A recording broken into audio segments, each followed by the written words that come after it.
Hello and welcome to a sunny Bergen. My hometown Bergen. Look at this beautiful backdrop. My hometown, Norway's most beautiful city, Bergen. You just have to agree with me on that point. Just look at this majestic backdrop. We got the iconic Bergen in Bergen, a famous tourist attraction. And look at this amazing city. And then we have two of our famous 7 mountains that surrounds Bergen. On top of this green hill, we have Fløyen, and in the background over there, we have Ulriken, 2 of our 7 mountains. But we're not here to talk about the famous city and the beautiful city, and that this is Norway's most beautiful city. We're actually here to talk about the EX90. Obviously, this is a car channel. And more specifically, luxury. Because over the last year, I have read several articles and seen several YouTube videos from content creators, especially after the press launch in USA. And they all claim, many of them claim the same thing. They claim that the EX90 are Volvo's most luxurious car. And every time I read it or hear it, I'm just thinking to myself, what the heck? What car are you talking about? This car? Is this Volvo's most luxurious car? I strongly disagree. And that's what we're going to talk about in this video. We're going to look at the XC90 and compare XC90 versus this EX90 to see some of the key elements in the interior that I consider as luxury, that is luxury for me. And then we can also discuss what is luxury. What is luxury for you? And why is this apparently Volvo's most luxurious car? Because I'm going to mention afterwards a little bonus at the end. A little Goldilocks that is actually Volvo's most luxurious car. And I don't think it's this one. And it's actually not the XC90 either. But let's kick off this video. We're actually gonna jump back 1 week till my XC90 press car. You are now joining me with the XC90 model year 25.5. And we're now going to look at some of the key differences that separates the XC90 versus the EX90. So let's kick it off. We can already start here on the door cards of the XC90. I'm not going to mention all the differences between XC90 and the EX90. I'm just going to mention what I think is most important, or the biggest differences for me between these two cars, and the elements that I instantly notice. But this will all depend on how you use the car, how you interact with the car, if these elements are important for you or not. The first thing we're going to start with are the mirror controls. One tap here, and I can adjust the mirror. Down or up. And I don't have to look at it. I just press it while driving to adjust it. And you may ask, oh, this really needed to have, because you set your mirrors and then you connect it to your seat memory, and then it's good. But sometimes you need to adjust it or tilt it down. Say you're backing into a parking space and you have curbs on the side. You don't want to curb your alloys. And then just by one tap, you can just tilt it down. Or if you push the gear shifter in reverse, you can just double tap either left or right, and then the mirror will automatically dip down. There's also a setting in the infotainment so that it can dip down automatically, both mirrors. But it's not always that you need to dip them down. So I love that you have the option manually, just by, now I need it, dip down the left, dip down the right. And then when you're going back to drive, it goes up again automatically. So I'm a huge fan of these mirror controls. So that is the first part for me. And then we can already just take one step back for the next difference between XC90 and EX90. Because here we have individual window switches. 4 individual. Try to do that on your EX90. But I'm not going to talk shit about the EX90, but this is just differences for me. I can't understand why they went back on this. Is it so hard to have a regular car with these buttons and then make it electric? Why do you need to reinvent everything just because the car are electric? But yeah, a little digression. I prefer this one. 4 individual window switches and an individual manual mirror control. And then from point number 3, we can just look at the seat controls here.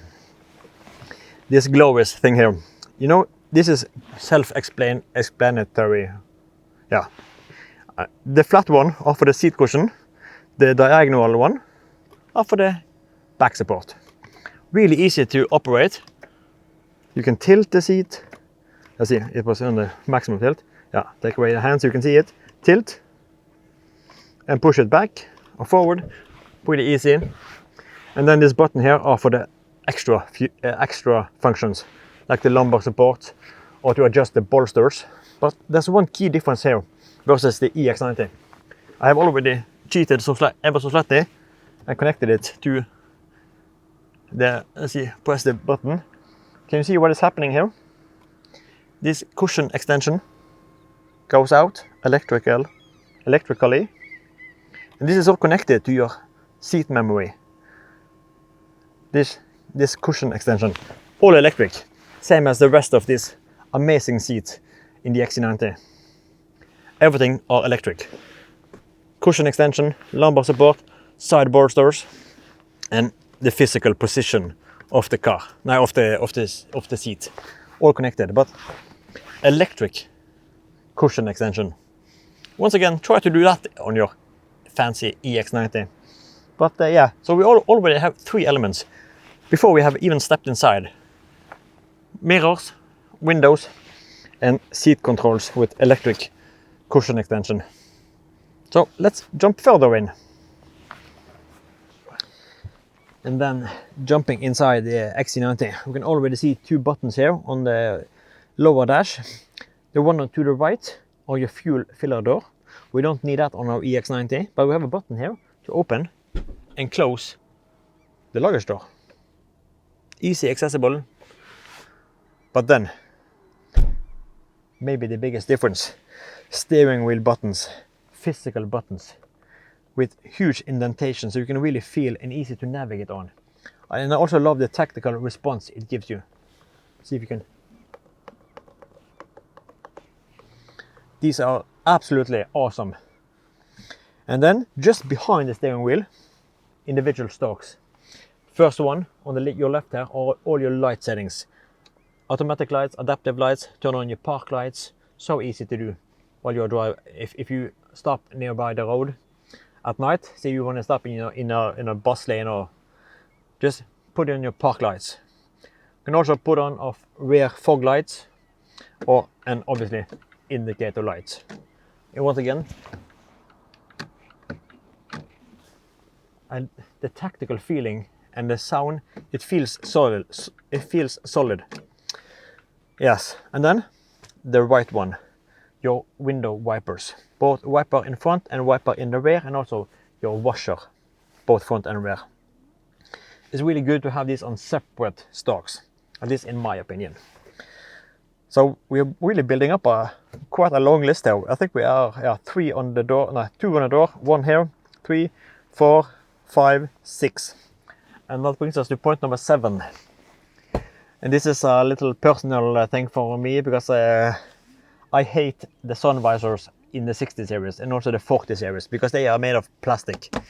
But here in the XC90, wrapped in beautiful Nordico. On my S90, it was a fabric wrapped sun visor, but it had the same sense of solidity and quality.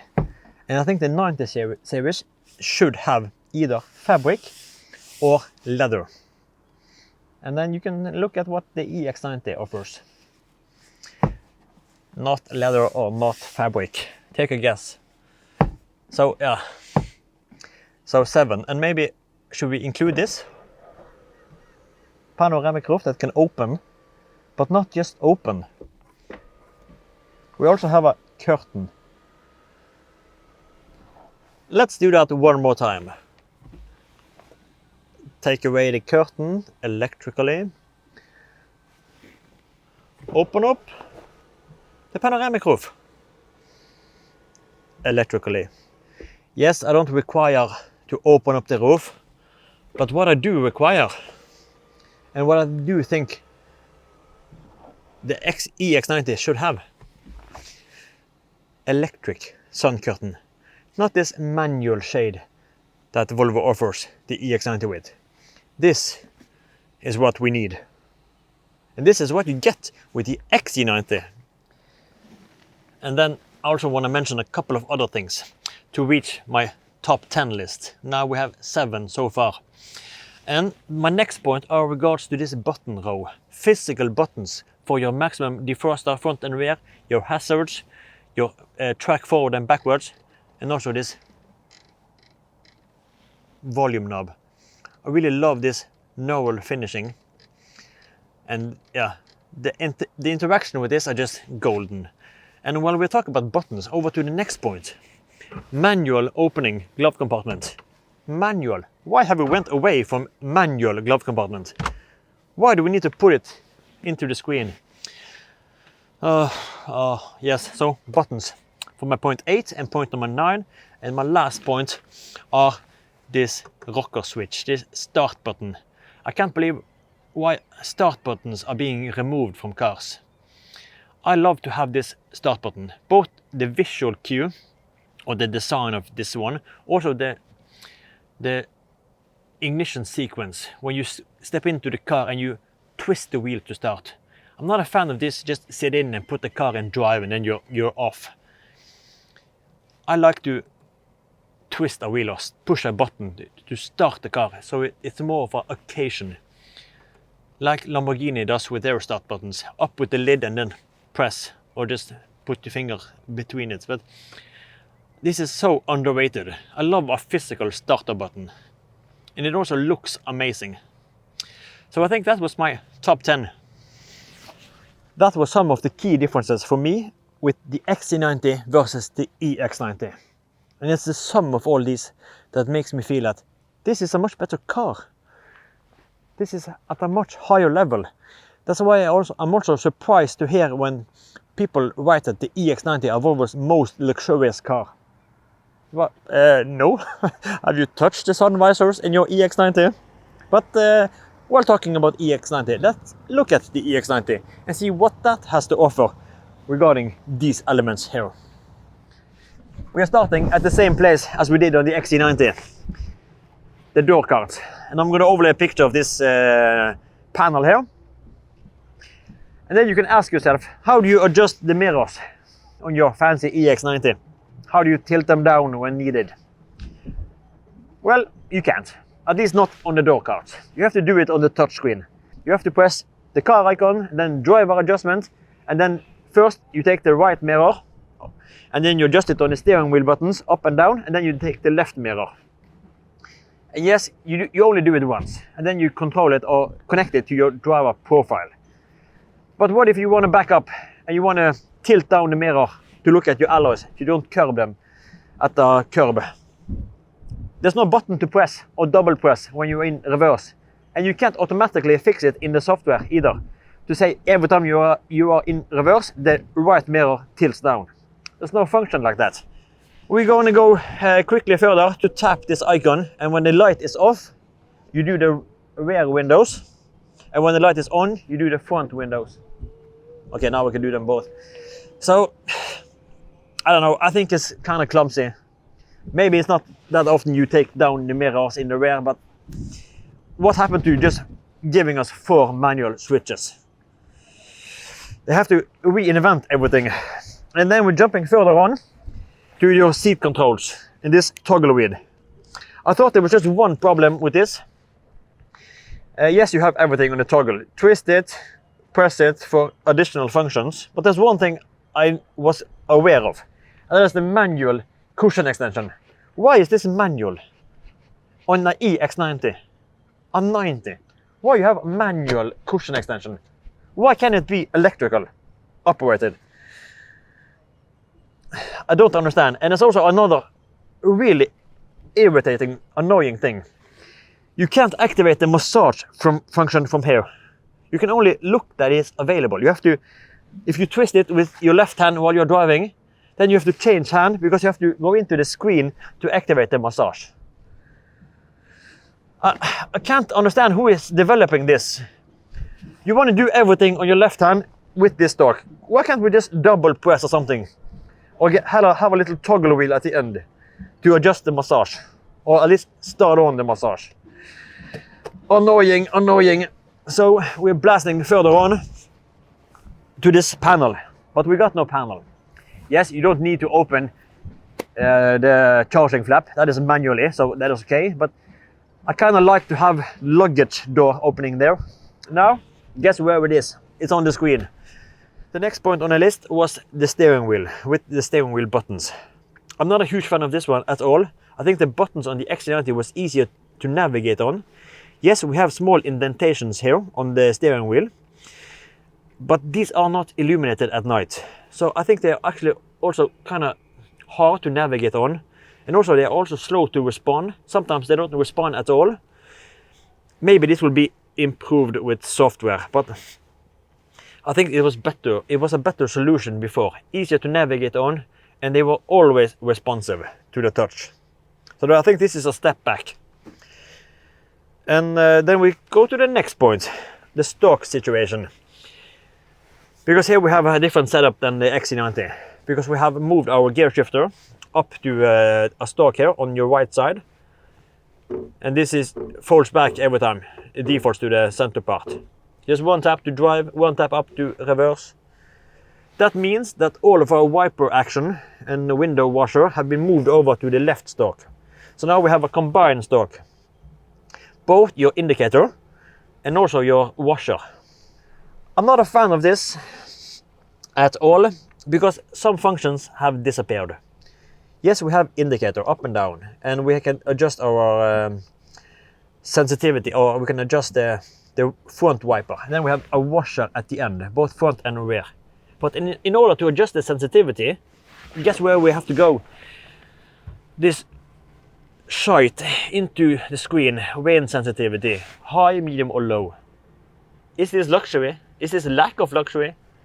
Or is this lack of user experience?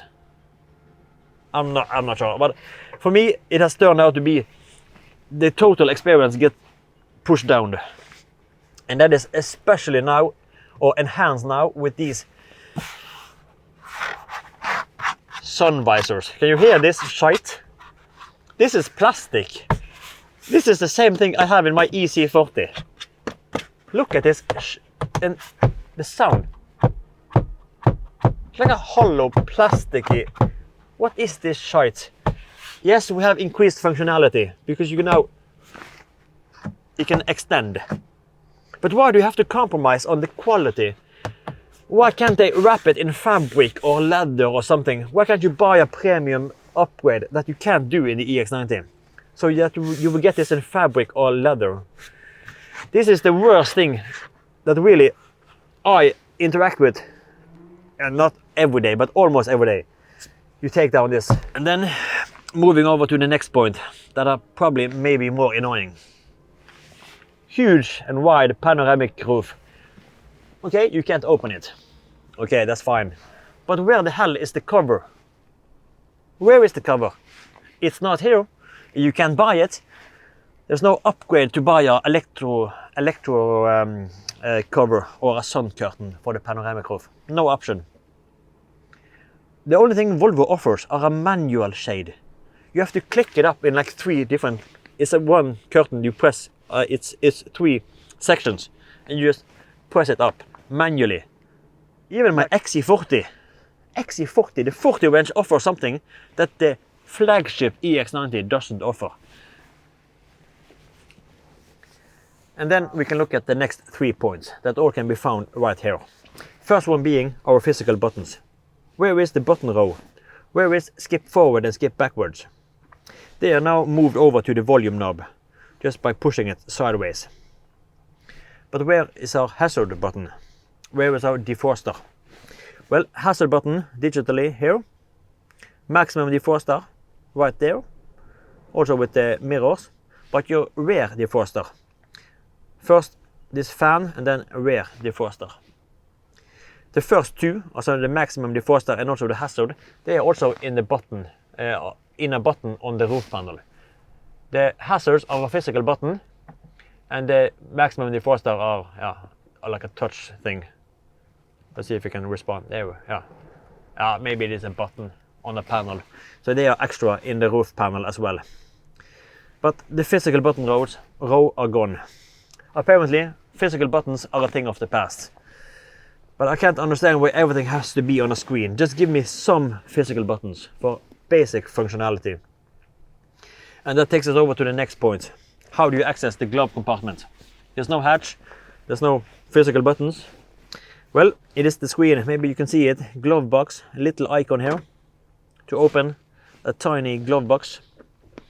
And when you're driving, this will change over to one pedal drive. So then to access the glove box, into the car icon, and then here, glove box. Why does it has to be on the screen? I can't understand why they have to put everything on the screen. Who are approving this thing? Yeah, I'm not a fan. Next point are regards to the start button. There's no start button in the EX90. In the XC90, there's a beautiful, really awesome rocker switch. So the tactical experience makes it a little occasion to start the car and to stop the car. Here, you just step inside, foot on the brake, gear shifter in drive or reverse, and then you're on. But that also means that every time you stop the car, if you just want to jump outside for a minute or go grab something in the rear, the car shuts off and all of your settings like these ISA and lane keeping aid or your distraction alert, you have to engage it or disengage it all over again because there's a new driving cycle. Because the car can stay on when you lift your ass off the seat. And that is annoying. And also, it's not the same occasion to start this EX90. The last point on our list was actually regarding the rear seat. The second row. Just take down the window so maybe you can see this better. Because previously on all 90 cars, S90, V90, V90 Cross Country, Volvo have had an integrated sun curtain inside the rear doors. Just pull it up and attach it to a little hook on top here. This is great for people that carrying kids in the rear. So you can mask out some of the sun. But here, not available. Not even available in the EX90. You can buy it even if you want it. You have to go and get some manual covers to get over. Another step back. Why can't they include such a simple thing? That was it. That was my 12 points on some of the key elements for me. Not huge elements. Many of them are just small elements. The biggest things for me are like the sun visor, the start button, maybe the curtains in the rear, the panoramic lack of curtain in the panoramic roof. But it's also the sum of everything. I could probably make the list double as long. I can make 24 points with what I think are missing in the EX90 versus the XC90. And it's the sum of everything that is the reason why I think that this isn't Volvo's most luxurious car. The XC90 are a step above. So I can't understand the people that say that this is Volvo's most luxurious car. It is missing so many small elements, but the sum of everything makes this a downgrade, in my opinion. But what is Volvo's most luxurious car? Is it the XC90? Well, surprisingly, I don't think it is. Yes, we can probably argue that the EX90 comes in an excellence trim, and that is pretty darn luxurious. But Volvo have a more reasonably priced or more average car, or they had it, that I think was the benchmark in Volvo's interior luxury. And that was the V90 Cross Country in the Ocean Race version. If you are familiar with that, I can highly recommend checking that out. I can put in a couple of pictures. Because they had so many unique elements. Like the center console, they had leather on the side. Leather on the side of the console. No other Volvo offers leather on the side. The back side of the front seats, they were covered in leather all the way down. Beautiful leather with stitch material, contrast stitching all the way. The pockets in the backrest of the front seat, back in the second row, they were not like these flimsy, just net pockets. They were huge pockets that they felt really premium. So I think the V90 Cross Country Ocean Race are actually Volvo's most luxurious car. So I don't think it is the EX90. And I can't understand why people claim it is the EX90. Because I think this is actually a step under the XC90 and like 2 or 3 steps under V90 cross country ocean race. So that was my take on it. But what are your opinions? What is luxury to you? Is it these elements here? Is it something else? Is it maybe a quiet cabin? Because then maybe, yes, the EX90 are quiet. Is it spacious cabin? Is it safety? What is luxury to you? Let's discuss it. But in my opinion, hands down, this isn't Volvo's most luxurious car. Not even close. But that was it. That was the bomb drop. I'm not completely amazed by the EX90. But now it's time to enjoy the city view one more time, and then I have to jump in the cabin. It's cold as heck outside. But thank you for watching, thank you for subscribing, and drop a comment down below what you think about this video here. But I hope I'll see you in the next one. Take care and bye bye.